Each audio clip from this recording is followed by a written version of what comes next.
Donc, ici, on a un spectromètre sur la table, ici. C'est un spectromètre informatisé. Je peux capturer la lumière grâce à la fibre, ici. Après, la lumière, une fois capturée, elle traverse la fibre, elle entre dans le spectromètre, elle est analysée, et c'est l'ordinateur qui nous montre une image. On va commencer avec un spectre simple.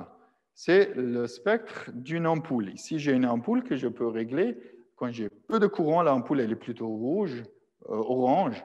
Et quand je mets beaucoup de courant à travers, ça devient plutôt blanchâtre, la lumière.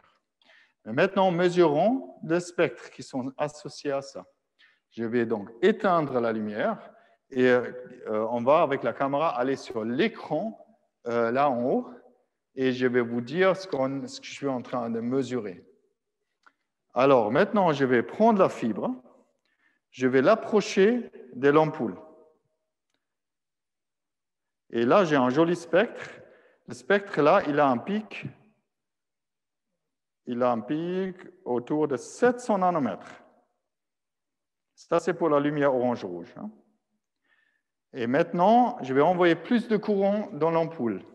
L'ampoule va devenir blanchâtre et le spectre, il va changer. Maintenant, j'ai un autre spectre ici. Le spectre, le pic, il est à 600 nanomètres. Donc là, on voit clairement le filament il est plus chaud et le maximum d'émission du filament, c'est comme un corps noir. Il a bougé avec la loi de Wien de 700 nanomètres à 600 nanomètres. Et avec la loi de Wien, nous pouvons carrément calculer les températures du filament résultant maintenant parce qu'on sait à quelle température on a quel maximum, quelle longueur d'onde du maximum. Alors, j'ai des autres exemples. Prenons à la place la lumière du jour. La lumière du jour, elle est tellement faible, vous voyez que j'ai un pic autour de 500 nanomètres, mais il n'est presque pas visible aujourd'hui parce que la journée, elle est tellement sombre. Je vais alors allumer les luminaires dans la salle et les luminaires nous donnent l'impression d'une lumière assez blanche. Mais en réalité, le spectre, il n'est ni continu ni lisse. Donc, on a des pics clairement prononcés et entre les pics, on a clairement des trous aussi. Donc, comme les pics sont mélangés de manière à droite, ça nous donne l'impression d'une lumière blanche, mais en fait, ce n'est pas une lumière blanche dans le sens d'un spectre continu et lisse. C'est juste, si vous voulez, une imitation de la lumière blanche, une imitation qui est plus ou moins bonne aussi. Et effectivement, la lumière de ces néons-là, à long terme, il y a certains chercheurs qui se sont convaincus que pour notre corps, ce n'est pas la même chose et puis ce n'est pas le même niveau de bien-être si on travaille toute la journée sur ces luminaires. Ça devient maintenant un sujet de plus en plus intéressant ou discuté ou relevant parce que les ampoules d'halogène sont en train de disparaître, ils sont remplacés par le LED. Et le LED, a priori, sont faits pour émettre seulement une longueur d'onde. Alors ici, j'ai une LED verte. Je vais brancher une LED verte maintenant. Alors, je vais éteindre déjà la lumière de la salle. Une LED verte, voilà, donne un pic bien prononcé dans le vert, autour de 550 nanomètres. Ça, c'est une LED verte, un pic d'émission. C'est typique pour les LED, un pic d'émission. Alors, je vais brancher une LED bleue. Une LED bleue. La LED bleue, elle aurait un pic d'émission aux longueurs d'onde plus courtes. Allons mesurer. Voilà, j'ai un pic autour de 490. Donc là, c'est décalé. Et ce qui se passe maintenant dans le LED blanche qu'on a sur le marché pour nous éclairer les maisons, c'est on va combiner la lumière bleue avec la lumière jaune et on va faire ça avec de la matière photoluminescente. Donc maintenant, je vais brancher une LED blanche et une LED blanche va montrer un spectre vraiment typique. Voilà.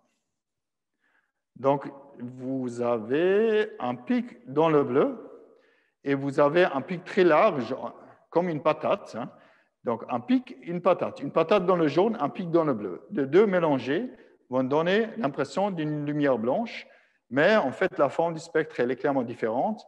Surtout, il y a beaucoup de bleu contenu dans le spectre. Et ça, c'est des résultats assez récents qui disent que le bleu, il nous stimule. Le bleu, il est aussi, il a une influence sur notre rythme circadien, sur notre horloge biologique.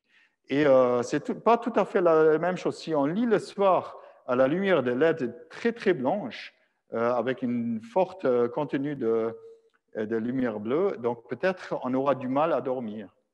Donc, il faut choisir le LED de lumière chaude ou des halogènes ou une autre source adaptée, mais éviter des LED trop blanches pour lire le soir. L'ordinateur aussi, maintenant je vais sur l'écran que vous voyez, et l'écran, c'est aussi un mélange de plusieurs pics aussi. Donc, ce n'est pas du tout comme la lumière du jour ou comme une ampoule à halogène. Donc, on a un mélange de pics. Et si on travaille toute la journée à la lumière d'un écran, ou si on travaille tard le soir à la lumière d'un écran, on est peut-être trop excité pour dormir le soir, parce qu'il y a ces lumières bleues qui sont très, très fortes, ces pics bleus.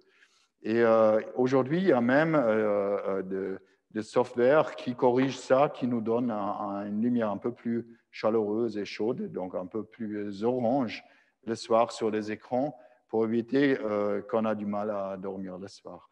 Donc, vous voyez que même si la lumière paraît blanche, c'est peut-être seulement une imitation de la lumière blanche dans le sens du spectre continu à lisse. Ça peut être aussi une combinaison de quelques pics.